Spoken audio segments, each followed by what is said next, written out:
Hi everyone, how's it going?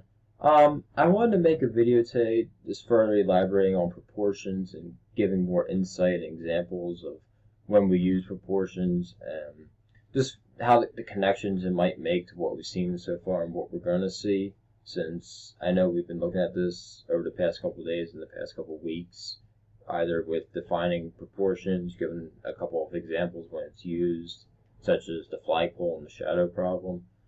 So, without further ado, let's dive right into this by just recapping real quick what we came up with about defining proportions. So we said that a relationship is considered to be proportional when the ratio between the two quantities or variables are always the same. What do we mean? What do we mean by this? Well, we took the ratio of y over x, right, based off this table. And we took the y value of 2 and we divided by its corresponding x value of 1. That was equal to 2. Same could be said about this 10, right? If we took the 10 from the y and divided by its corresponding x value of 5, we found out this was equal to 2 as well. So this y over x had a ratio of 2. And that will be consistent. The table followed the rule throughout forever and ever. This ratio will be 2. Same could be said if we reciprocated, right? So if we did x over y this time, we did 1 divided by 2, and 5 divided by 10, we get 1/2. And since this is consistent throughout and it matches the ratio, this relationship or this function is considered to be proportional. Okay. We also gave a visual representation, not of that problem, but just in general of proportions, where we were given a flagpole that was 50 feet, let's say, and we knew it cast a 70-foot shadow. We were also given that a man cast a 12-foot shadow, but we didn't know how tall this man was.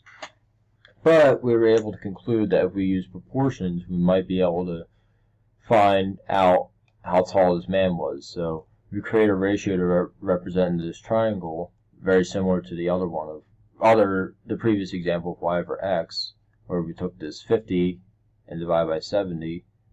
For this triangle, and we took the x over 12 to represent this triangle, again the y over x. We were able to create ratios, and we want to set them equal to each other to find the x value. And we did that by doing some cross multiplication and some minor algebra, and we found out the man was 8.57, or roughly 8.5 feet tall. He's a very tall guy, yes. So I just wanted to give a couple more examples in context of proportions and other examples we might use it and that you may see in this course and going forward.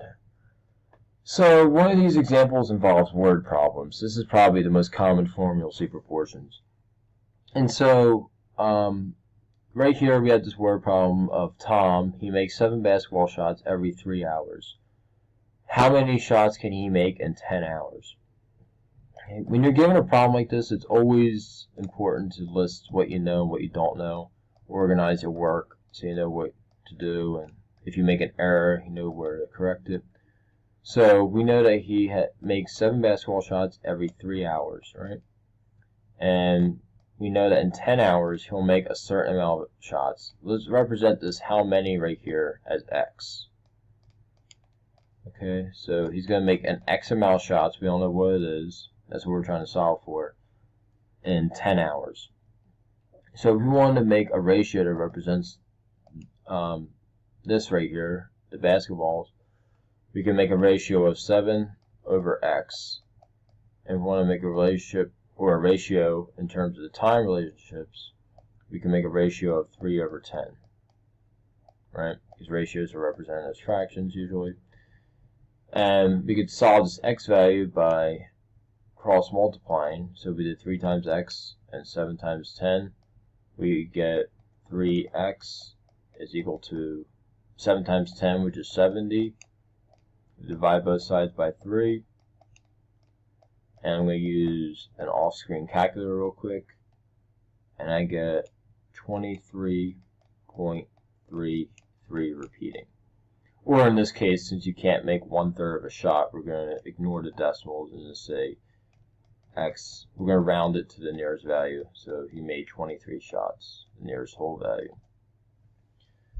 Okay, and as we saw when I was opening this video, that we can reciprocate this and still get the same answer. So what I mean by that is that instead of writing this ratio as 7 over x, we can also write this as x over 7. The same could be said about the time. We can also write the time as 10 over 3. That will completely work as well. Just make sure that the x matches the 10 and the 7 matches the 3. Okay. I also wanted to represent this visually as well. So say we have a triangle. It's a bad triangle, but it'll do. And make this line represents basketball. Think of this as like an x-y axis right here. That's the y. This is the x. Similar to how you label a graph, right? This represents basketball, and this horizontal line right here represents time. So we have 7 basketballs right here. We represent that ratio every 3 hours, right? So that ratio is done. Now the second ratio we want is how many basketballs. Remember, we represent the unknown as x. How many basketballs will he make in 10 hours, right? And we saw from the shadow problem that we can take the ratio of this triangle, so we can represent this triangle as 7 over 3 and set it equal to this triangle, which we represent as x over 10. And if we do cross multiplication, we find out that this does in fact equal to 23.33 or 23. Excuse me. So therefore the values are equal. And like I said before, you can also use the reciprocal value. So you can make this 3/7 and make this 10 over x, and it doesn't change the value. You still get the same answer. Okay.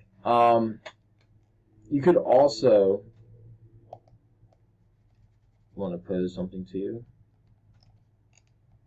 Just erase this real quick so I have room.